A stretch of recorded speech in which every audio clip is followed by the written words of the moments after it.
امریکہ نے دفاعی کمپنیوں کو ہدایت کی ہے کہ وہ میزائلوں اور دیگر اہم ہتھیاروں کی پیداوار کو 2 سے 4 گنا تک بڑھائیں تاکہ چین کے ساتھ ممکنہ تنازع کی صورت میں اسلحے کی کمی سے بچا جا سکے۔ امریکی اخبار کی رپورٹ کے مطابق پینٹاگون امریکی ہتھیاروں کے کم ذخائر پر تشویش کا شکار ہے اور اسی لیے اپنے میزائل سپلائرز پر زور دے رہا ہے کہ وہ انتہائی تیز رفتار شیڈول کے تحت پیداوار میں اضافہ کریں۔ پاکستان تحریک انصاف نے کل منگل اڈیالہ جیل کے باہر عوامی اسمبلی لگانے کا فیصلہ کر لیا۔ پاکستان تحریک انصاف کی پارلیمانی پارٹی کا اجلاس بیرسٹر علی ظفر کی زیر صدارت پارلیمنٹ میں ہوا۔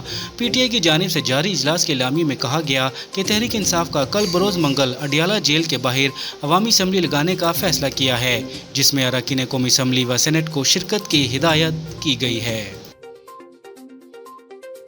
D G I S P R lieutenant general Ahmed Sharif نے آزاد کشمیر کی مختلف جامعات کی طلباء سے خطاب میں کہا کہ اگر ریاست ٹیکس نہیں لے گی تو مراعات اور تنخواہیں کیسے دے گی؟ احتجاج حق ہے مگر انتشار سے معیشت کو نقصان ہوتا ہے۔ افغانستان کی طالبان حکومت نے ملک بھر میں انٹرنیٹ سروس بند کر دی۔ سائبر سیکیورٹی اور انٹرنیٹ گورننس پر نظر رکھنے والی تنظیم نیٹ بلاکس نے کہا ہے کہ پورے ملک میں ٹیلی کمیونیکیشن کا بلیک آؤٹ نافذ ہے۔ تنظیم کے مطابق قومی سطح پر انٹرنیٹ کنیکٹیویٹی عام حالات کے مقابلے میں صرف 14% رہ گئی ہے۔ اور قومی کرکٹ ٹیم کے سابق کپتان شاہد افریدی نے کھیل میں سیاست لانے پر بھارتی وزیر اعظم نریندر مودی کو کرارا جواب دے دیا۔